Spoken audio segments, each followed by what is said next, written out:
Hello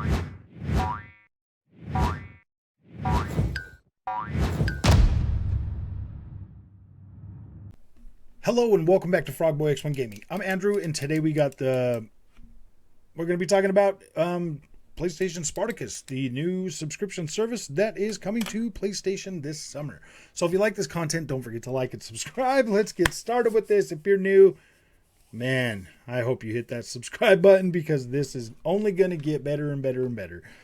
So let's look at this. It's PlayStation's subscription service that is now going to combine PlayStation Plus with PlayStation Now and essentially be adding more games. And get this, you get to pay to play demos. You heard that right. You get to pay to play demos. But I mean, I wouldn't be putting it past them. I mean, they've literally been charging us for a long time just to save our saves in the cloud. So, and don't even worry about that. They tacked that $3 on there. They weren't letting that go. Game Pass, $14.99 a month for the Ultimate Edition. PlayStation Premium or PlayStation Plus Premium, $17.99. You bet you're wondering where that extra $3 is coming from. Well, yeah, you still got to pay to save, bro. You still got to pay to save. So, let's break this down a little bit and kind of look at exactly where this is going. So we know that PlayStation literally can't compete with Game Pass blow for blow. I mean, what are they going to put on there to equal Call of Duty, man? You'll still be paying $70 on your PlayStation 5 for Call of Duty, and Game Pass guys are going to be getting that for their $15 subscription.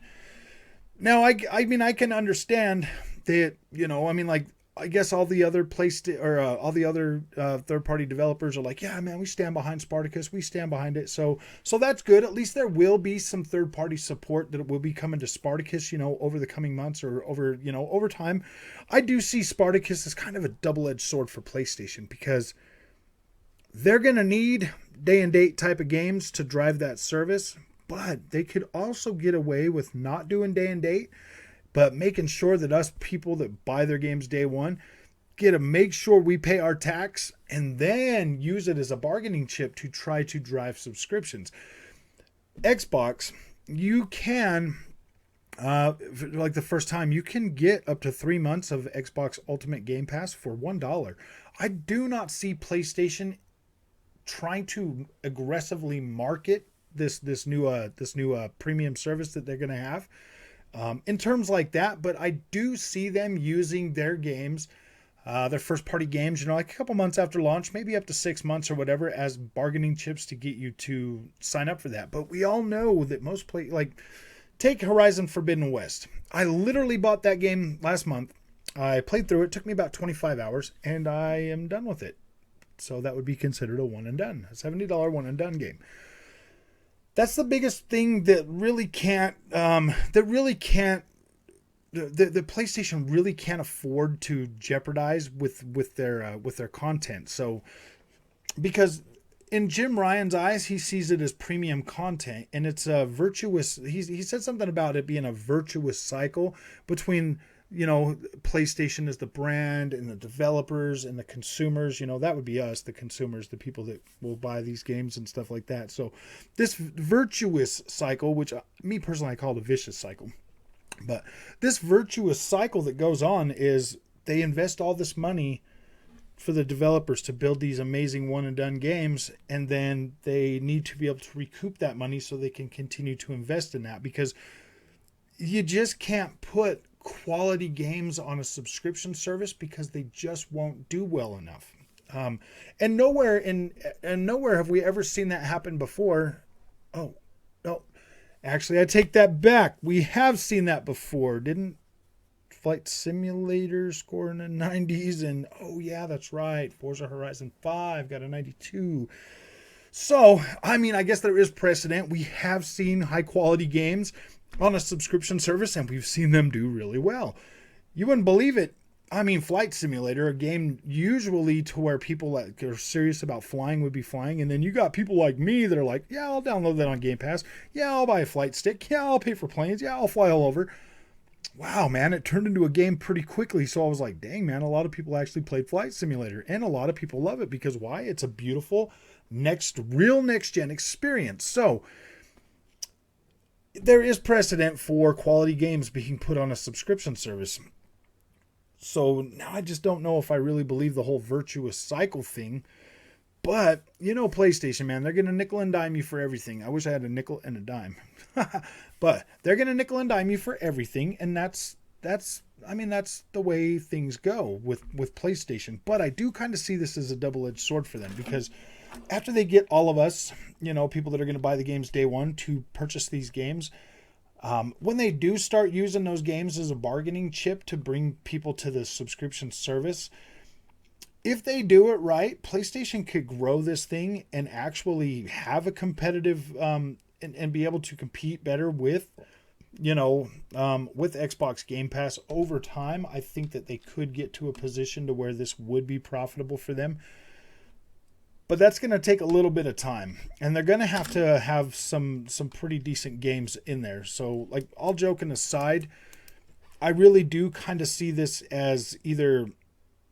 I do kind of see this as a bad thing. If PlayStation doesn't do this right and they do not hit the nail on the head with this service, it is going to damage not only PlayStation, but it could potentially damage the Xbox Game Pass brand as well.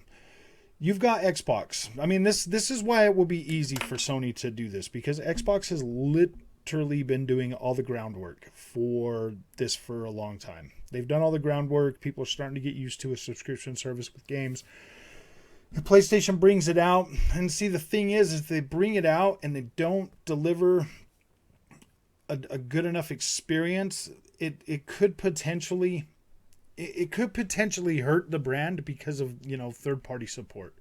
If third-party support is like really heavy for PlayStation and goes along with it and doesn't and continues to or if I feel like the way that PlayStation would do it is, I think they would, and like when Xbox gets a game on Game Pass, they usually stay there for a long time. I could see PlayStation trying to do like bring them on for like a month or a couple weeks or just long enough to get people to start playing them and then be like, oh yeah, we're yanking those. And I could see PlayStation doing that a lot. So I feel like that could potentially damage the whole thing. Like all the hard work that Microsoft has done to build Game Pass up, I feel like if they started doing stuff like that, especially with third-party developers.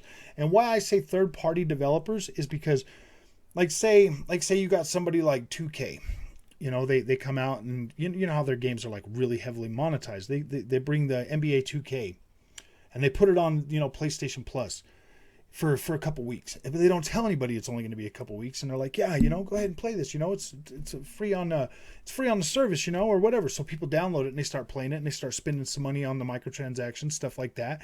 And then boom, they yank it. They're like, oh yeah, that was only for 2 weeks or something like that. And then it could create issues inside of the subscription model, especially with games that could be,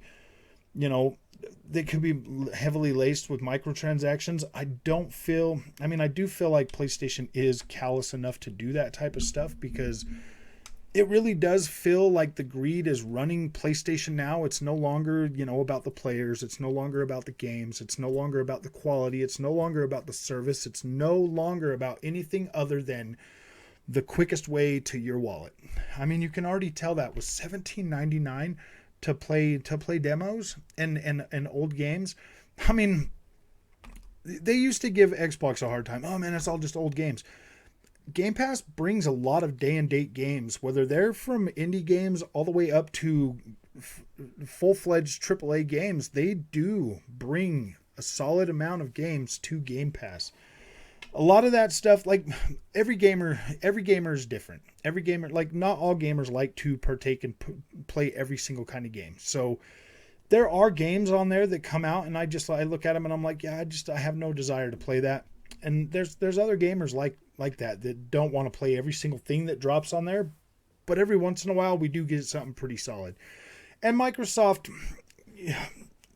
has really put a lot of time and effort into building up a solid service that people, can trust. Like I mean, during the beginning I was like, oh gosh, because I worried about that a lot. I was like, what if they put a game out there and I download it and I want to play it and then they yank it from me real quick before I get a chance to like really, experience the game or anything.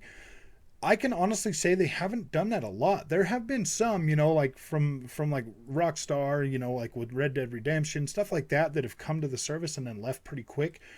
But I mean, you usually get them in there for a pretty long time. I mean, MLB 2021 stayed in there for freaking the whole time. It's still in there, I believe. Um, so there is games that are going to come to the service that are going to really that are going to stay there for a while. So I could kind of see PlayStation being a little sideways with that, and because I'm sure Microsoft shells out a pretty good amount of money to have these games sit in that service for as long as they do. And I could see PlayStation, like making like shorter deals, like really shorter deals to try to drive you to buy a game that you like say, like any of them heavily micro monetized games. I could see them putting them in there and then yanking them pretty quick, so you feel obligated to buy it because you've already spent a lot of money in the microtransactions. And that's probably the thing that really worries me about the PlayStation thing that much. But if they do a solid like Xbox is doing, I do think that would be the best for the consumers. Even I've said this on this channel a long time. Even if PlayStation brought their games to the service after 6 months, it would still be a good enough deal to where you might want to subscribe to it. But for $18, I don't feel like that. I don't feel like that's I don't feel like that's worth it. Like I personally don't feel like $18 a month is worth whatever they're going to bring to this service. I just don't. They should have kept it in. They should have kept it as close to the price of Ultimate Game Pass as possible. Maybe they're just anticipating Microsoft raising the price of Game Pass, but I don't feel like Xbox or Phil Spencer is in any mood or has the appetite or the notion to try to do that anytime soon with the Game Pass subscription. I mean, maybe in the next few years or something they could do that. I mean, obviously, subscription services do raise their price, and if PlayStation comes out and is successful, I definitely could see that happening eventually.